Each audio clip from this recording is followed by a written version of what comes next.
आइए देखते हैं बैठचंद मजा आएगा। लौ साथियो, रोबोट चाँज भएर तयार भयो। आज विनोदको ठुलो समस्या लभ टेस्ट गर्ने दिन। दाइ आज पक्का मेरो गर्लफ्रेन्डले माया गर्छ भन्ने थाहा हुन्छ। यो पनि आज उला जस्तो छ। अस्ति त मलाई कन्छा चोरेको भनेर टिपेर फ्याल्यो। दाइ यो रोबोटले माया चेक गर्छ भने कसैले मलाई पैसा फिर्ता गर्छ गर्दैन पनि चेक गर्छ।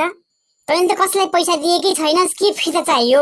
हाम्रो घरमा त इज्जत पनि माइनसमा छ दाइ। अरे बाप रे, ये तो धोती खोल रहा है। रोबोट लभ स्क्यान मोड सुरु गर। लभ स्क्यान मोड सुरु। इरर, तपाईको आवाज प्यारो छैन। यसले आवाज नै रोस्टिङ गर्यो है। यसले भिडियो बनाउने भए चाहिँ मज्जै हुन्थ्यो। हैट, यसले त कस्तो कस्तो मुस्किल काम गर्छ त्यो जा अब। है तरिका, मलाई यो रोबोट चाहियो चाहियो चाहियो। हत्तेरिए माक्यौने अनि कस्ता रड्डी मान्छे हुनुहुन्न रहेछ। मेरो गर्लफ्रेन्डले मलाई एकदम माया गर्छ। Scan scan scan. Red signal. Love percentage 12%, लो कन्फिडेन्स। 12%? यो त एक्जामको नम्बर जस्तै भयो।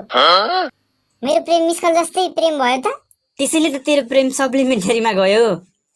त पास हुने ब्याचै हैनस्। मेरो क्रस त मलाई साह्रै माया गर्छ नि। क्या बात है सर, क्या बात है sir. Scan scan. Love percentage 0। उसले तिम्रो मेसेज सम्म सिन गर्दैन। सिन पनि गर्दैन। म त हाई पठाएर डिलिट गरिदिन्छु। ल, मेरो बुढाले मलाई कति माया गर्छ हेर त।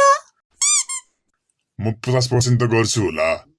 Scan scan scan. Love percentage 98%। Genuine love detected. हत्तेरिएमा त्यो हाउस परमर्शले के फरक परेन के? यो कुरा बाहिर भन्नुहुन्न है। मलाई त मर्द भन्न थोडी दिन्छन्। Additional scan. तपाईले धेरै दाल भात तरकारी खाएर आएको डिटेक्टेड। ए, खाना पनि स्क्यान गर्छ? अब त म कोठामा लुकेर खान्छु।